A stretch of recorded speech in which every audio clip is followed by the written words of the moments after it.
My name is John Williams, and for 32 years, I believed in hard work, loyalty, and the power of dedication. I'm a foreman at Peterson Construction, been there for 8 years now, working my way up from carrying tools to managing crews. My hands are permanently stained with grease and calloused from steel and concrete, but I've never been ashamed of honest work. Every blister earned helped build the life I thought I wanted. I married my high school sweetheart, Bethany, B, I called her, 3 weeks after graduation. She was 18, golden hair always catching sunlight, with this laugh that made my chest tight in the best way. We were those kids everyone said would never last, too young and too broke to make it work. But we proved them wrong, or so I thought. While my classmates partied through college, I was pulling double shifts to pay for our tiny apartment, then saving for a house down payment, then working overtime to fill that house with the life she deserved. Bethany stayed home, and that was our arrangement. Traditional, maybe old-fashioned, but it worked. She maintained our space, cooked dinner most nights, handled the domestic side while I handled everything else. I'd come home exhausted from 12-hour days to find her curled up on the couch, usually watching some reality show, always beautiful even in sweatpants. She'd smile and ask about my day, and I'd feel that same chest-tightening sensation from high school, grateful that she'd chosen to build this life with me. The lotus tattoo came from our honeymoon in Thailand, our one real extravagance. She'd gotten it on her lower back, a delicate black design that curved perfectly with her spine. I'd traced it with my fingers on lazy Sunday mornings, this intimate mark that belonged to us, to our beginning as husband and wife. That Thursday night in March, I'd just finished a 16-hour shift installing emergency fire exits at the new medical center. The job was behind schedule, the client was breathing down our necks, and I'd been living on coffee and adrenaline for 3 days straight. I dragged myself home at nearly midnight, expecting to find Bethany already asleep. She was, curled up in our bed with her phone still glowing beside her on the nightstand. I kissed her forehead gently, not wanting to wake her, then headed to the kitchen for something to eat. Leftover pizza straight from the box, standing at the counter in work clothes that smelled like sawdust and metal shavings. I'd been scrolling Reddit mindlessly, looking for something to shut off my brain before attempting sleep. Construction forums, funny videos, random threads, the usual digital white noise. Then I saw it. The post was in a local hookup subreddit I didn't even know existed. The thumbnail was small, but something about the angle, the lighting, made me stop scrolling. I clicked before my conscious mind caught up. Our bedroom. The cream-colored walls I'd painted myself, the vintage mirror she'd found at an estate sale, the reading lamp we'd bought together at Target.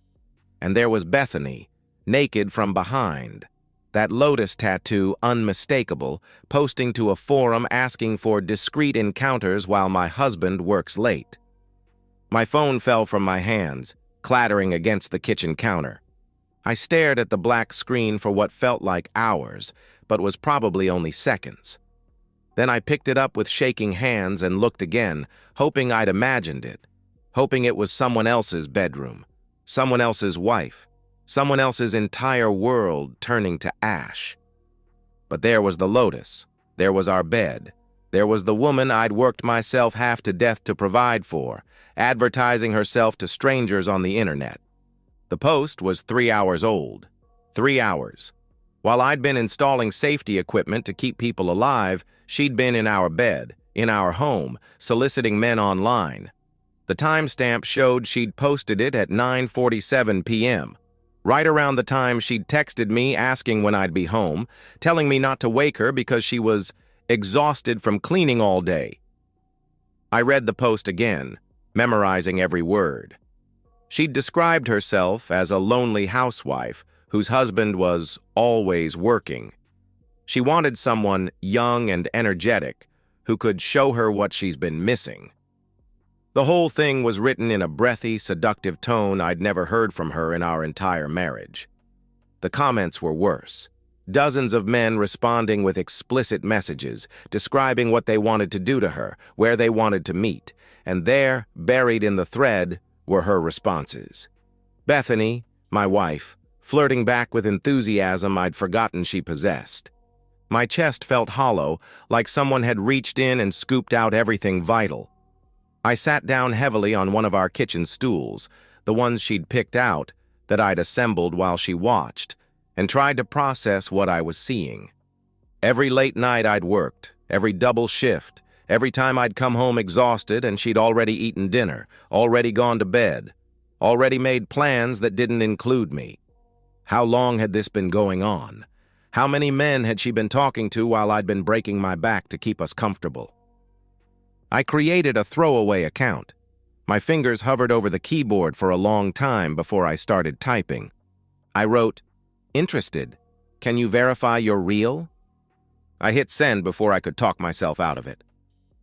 The response came faster than I'd expected. Bethany was apparently still awake, still online, still actively hunting while I sat in our kitchen processing the destruction of everything I'd believed about my life. Her reply appeared, "Of course, honey. What kind of verification do you need?" The casual endearment hit like a physical blow. Honey. She called me that sometimes, but rarely, and never with that playful emoji, never with the flirtatious undertone that radiated from every word in her messages. I created a persona quickly, Jake, a divorced electrician from the next town over, successful enough to be interesting but discreet by necessity. Someone stable, someone who wouldn't complicate her life, someone exactly like the responses she'd been favorably replying to in her thread. I typed back, "Just want to make sure you're not a bot or some guy catfishing. Maybe another picture? Something that shows this is really you." The wait felt eternal. 3 dots appeared and disappeared several times. She was typing, then deleting, then typing again. Finally, another photo appeared. This one was different, more intimate. She was lying on our bed, our sheets, wearing the black lingerie I'd bought her for Valentine's Day. The lingerie she'd smiled at politely, kissed me on the cheek for, then apparently never worn. For me. But she'd worn it for Jake. For a stranger on the internet she'd been talking to for less than 10 minutes. She messaged, "Better? I don't usually do this, but something about your profile seems different. More mature." More mature. I almost laughed, except nothing about this situation was funny. I was her husband, the man who'd been mature enough to work himself into the ground to give her everything she'd ever asked for. But mature wasn't exciting, apparently. Mature was something that happened to other people while she looked for adventure online. We talked for hours that night. I stayed in the kitchen, listening to her breathe softly through the bedroom door, while she told Jake about her marriage, her loneliness, her desire for something more passionate than what she had at home. She wrote, "My husband is a good man, but he works so much. And when he's home, he's just tired. We barely connect anymore. I feel invisible." Invisible. I read the word 3 times, trying to process it. I'd been working 16-hour days to keep her comfortable, to pay for the house she'd wanted, the car she'd picked out, the lifestyle she'd grown accustomed to. I'd been doing everything I thought a good husband should do, and she felt invisible. I asked, "What are you looking for?" Her response came quickly. Excitement. Passion. Someone who wants to explore, you know? Someone who makes me feel desired instead of just convenient. Convenient. The word lodged in my throat like a stone. She told Jake about her fantasies, about positions and scenarios she'd never mentioned to me in 14 years of marriage. She described herself as adventurous, open-minded, eager to try new things with the right person. This was a woman I didn't recognize, speaking a language she'd never used with me. I finally asked, "When could we meet?" My heart was pounding so hard I was sure she'd hear it through the walls. She replied, "My husband works most Saturdays. Next weekend, maybe? Somewhere discreet, obviously. I've never done anything like this before." She was lying. The ease with which she navigated the conversation, the practiced way she deflected personal questions while maintaining intimacy, the casual mention of discretion. This wasn't her first time. Maybe not her first affair. I suggested a restaurant across town, near where her sister lived. Neutral territory, I explained, somewhere neither of us would run into people we knew. She agreed immediately, even seemed excited by the location choice. She promised, "I'll wear something special, something that shows I'm serious about this." I looked at the kitchen clock. 2:47 a.m. I'd been awake for nearly 24 hours, most of it spent watching my wife enthusiastically plan to cheat on me with a man who didn't exist. In the bedroom, she'd finally gone quiet, probably fallen asleep with her phone in her hand, dreaming about her upcoming adventure. I sat in the dark for another hour, staring at our conversation thread, memorizing every word. The woman in those messages wasn't someone I knew. She wasn't the girl I'd married. The quiet homebody who preferred Netflix to nightlife, who claimed to be too tired for much of anything lately. She was someone else entirely. Someone who'd been hiding behind the face I'd been kissing goodnight for years. Saturday was 5 days away. 5 days to figure out exactly what I was going to do with this information, how I was going to handle the moment when Bethany realized that Jake wasn't a stranger at all. 5 days to decide what kind of man I was going to become. Friday morning, I called in sick for the first time in 2 years. Peterson wasn't happy about it. We had deadlines breathing down our necks, but I told him it was a family emergency. Not exactly a lie.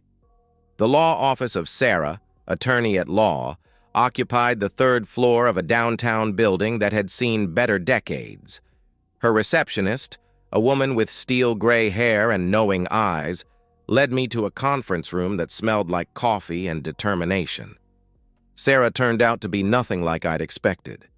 Maybe 40, compact and sharp-edged, with the kind of direct stare that suggested she'd heard every story and seen every type of human wreckage that walked through her door. She said, gesturing to a chair across from her desk, "Mr. Williams, you mentioned adultery on the phone. What exactly are we dealing with?" I'd prepared for this conversation, but laying it out in clinical terms still felt surreal. I showed her the screenshots I'd taken, the original post, the subsequent conversation, the photos Bethany had sent to Jake. Sarah examined each image methodically, occasionally making notes on a legal pad. She said finally, "This is quite thorough. Most men in your situation come to me with suspicions and hurt feelings. You've got documentation." I replied, "I work in construction. You don't build anything solid without a good foundation." She smiled at that. The first time her expression had softened since I'd walked in and said, "Smart. Now tell me about your assets." We spent the next hour dissecting my marriage from a legal perspective. The house was in both our names, but I'd made every payment. The cars, the savings account, the furniture, all purchased with my income, while Bethany had contributed nothing financial to our household in over a decade. Sarah explained, "Illinois is a no-fault state, but adultery can still influence asset division, especially when there's evidence of deception and a pattern of financial dependence. The fact that she's been actively seeking encounters while you've been the sole provider works in your favor." She quoted me a retainer fee that would have been devastating 6 months ago. Now it felt like the best investment I'd ever made. I said, "I want papers drawn up before tomorrow. Clean, straightforward, no contest expected." She looked at me and said, "You sound confident about that." I replied simply, "I am." That afternoon, I drove to 3 different electronics stores, paying cash for a small digital camera and a portable printer. If Bethany wanted to play games with documentation, I'd make sure every piece of evidence was preserved properly.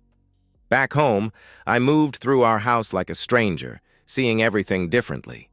The wedding photos on the mantle looked like exhibits in a museum of someone else's life. The kitchen where we'd shared morning coffee felt like a stage set. Even our bedroom, especially our bedroom, had transformed into a crime scene. Bethany was unusually chatty when she got home from whatever she'd been doing all day. She kissed my cheek, asked about work, mentioned she might visit her sister on Saturday. The lie rolled off her tongue so smoothly, I wondered how many others I'd missed over the years. I said casually, "That's nice. You haven't seen Linda in a while?" She replied easily, "Yeah, she's been asking me to come up for weeks. I thought I'd make a day of it, maybe do some shopping." Shopping. Right. She'd be shopping for a new life, assuming Jake turned out to be everything she was hoping for. I spent Friday evening in my workshop in the garage, organizing tools and trying to keep my hands busy. Bethany flitted around the house with unusual energy, doing laundry, cleaning bathrooms, even vacuuming the living room. She was preparing, getting everything perfect before her big adventure. Around 9, I heard the shower running upstairs. She was in there for nearly an hour, longer than usual, certainly longer than necessary for someone planning to visit her sister. When she emerged, her legs were freshly shaved and she smelled like the expensive perfume I'd bought her for our anniversary. I said from the doorway, "You smell nice." She turned, startled, then smiled and replied, "Just felt like treating myself. You know how it is." I didn't know how it was. I'd never known how it was to lie so effortlessly to someone I'd promised to love forever. Saturday morning arrived gray and cold, typical March weather that couldn't decide between winter and spring. Bethany was up early, moving around the house with purpose. She'd chosen her outfit carefully, a blue dress I'd never seen before, paired with heels that made her legs look longer. I commented, gesturing to the dress, "That's new." She replied without missing a beat, "Oh, this old thing? I've had it forever." Another lie.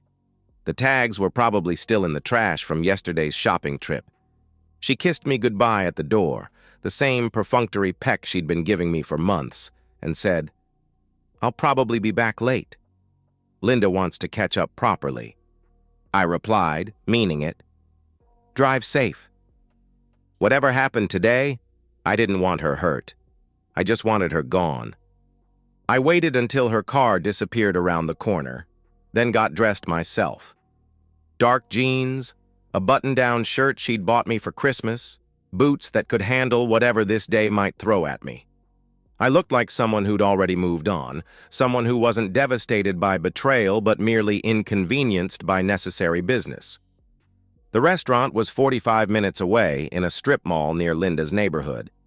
I'd chosen it specifically, close enough to make Bethany's lie even more obvious, public enough that she couldn't cause a scene, familiar enough that I'd be comfortable when comfortable was the last thing she'd be feeling.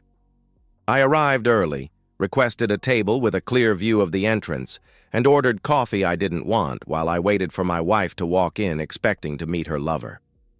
The divorce papers were folded neatly in my jacket pocket, along with printed copies of every screenshot, every message, every piece of evidence that would make denial impossible. In 15 minutes, Bethany would discover that Jake wasn't real, that her husband wasn't stupid, that actions, even secret ones, especially secret ones, had consequences. In 15 minutes, both our lives would change forever. She walked in at exactly 2 p.m., and for a moment, I forgot to breathe. Bethany had transformed herself into someone I barely recognized. The blue dress clung to curves I'd stopped noticing in our daily routine. Her hair was styled differently, and she moved with a confidence I hadn't seen since high school. She looked beautiful, radiant even, in a way that made my chest ache with loss and rage. She was wearing the sapphire earrings I'd given her for Christmas. I watched her scan the restaurant, her eyes bright with nervous excitement. She checked her phone, probably looking for a message from Jake, wondering where he was, maybe getting cold feet. Her gaze swept past me twice before recognition hit. The change was instantaneous and devastating. The confident smile froze, then cracked, then disappeared entirely. Her face went through a series of expressions I'd never seen before: confusion, recognition, terror, and finally, a desperate calculation as she tried to figure out if there was any way to salvage this situation. There wasn't. I stood up slowly, made eye contact, and gestured to the empty chair across from me. I said quietly, "Hello, Bethany." She stood frozen in the entrance for what felt like an eternity. Other diners were starting to notice. A woman in a blue dress having some kind of breakdown near the hostess station. Finally, survival instinct kicked in and she walked over, each step looking like it took enormous effort. She stammered, "John, what are you, this isn't—" I said quietly, "Sit down." She sat, her hands shaking as she placed them on the table. Up close, I could see the careful makeup job, the subtle contouring, the shade of lipstick she'd never worn for me. She'd spent hours preparing for this moment, planning for an afternoon of passion with a stranger, and now she was staring at her husband instead. She said, confused, "How did you— I don't understand what's happening." I pulled out my phone, opened the Reddit app, and showed her our conversation thread. Her eyes went wide, then wider, as she scrolled through messages she'd thought were private, intimate exchanges with someone who didn't exist. I explained, "Jake's not real. Jake is me. Every message you sent, every photo, every plan you made, you were talking to your husband." The color drained from her face completely. She pleaded, "John, please, I can explain." I cut her off. "Explain what?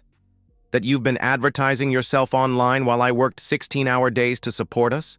That you've been planning to cheat on me in the bed I paid for with money I earned breaking my back for 14 years? She started crying then, but they weren't the tears of someone genuinely remorseful.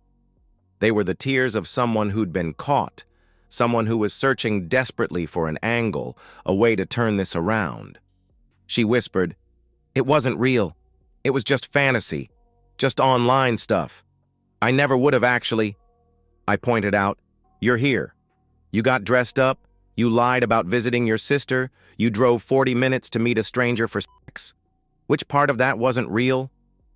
I pulled the divorce papers from my jacket and slid them across the table, saying, "I've already filed these. You have 30 days to contest, but I wouldn't recommend it."